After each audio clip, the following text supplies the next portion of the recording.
All right, the creative process, what is it? It's pretty much a process someone goes through if they want to make a creative or original project.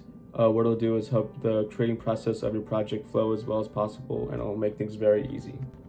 To put it in more depth, there are 5 stages of the creative process. Stage 1 would be the preparation stage.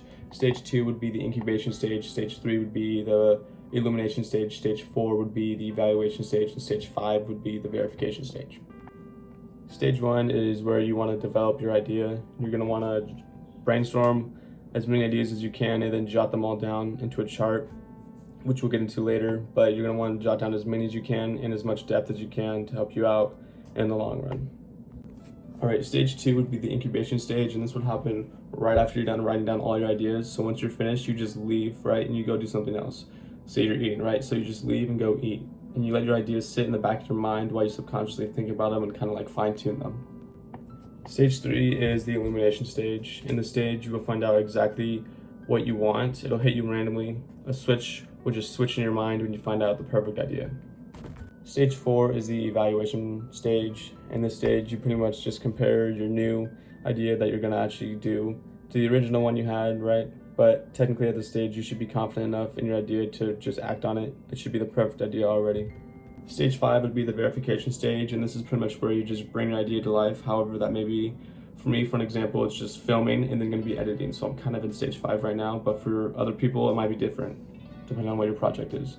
So that's the creative process, but you're gonna want a few tools to make this as easy as possible. Tool number 1 will be a shot list, and it's pretty much where you write down all your ideas, as many as you can, and as much depth as you can. The reason you do this like this is because you're gonna end up combining ideas, right, to make the most perfect idea you can. Step 2 would be a pre-planning sheet, and this is where you would write down all the details to your project. This will help you save a lot of time and have the creative process go as smoothly as possible, so it's not hard and it makes it very easy.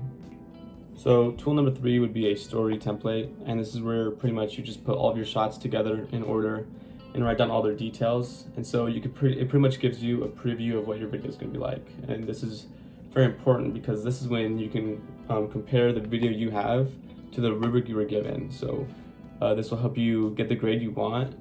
For example, if your rubric says you need like a 3-minute video and you have a 5-minute video, you know you're gonna have to edit some things out or refilm videos at a shorter length to make the video shorter so you could be closer to what the rubric says and get the best grade possible. So that's why this is important. It doesn't really have anything to do with like creativity or anything, but it has a lot to do with, you know, getting a good grade and getting what you want.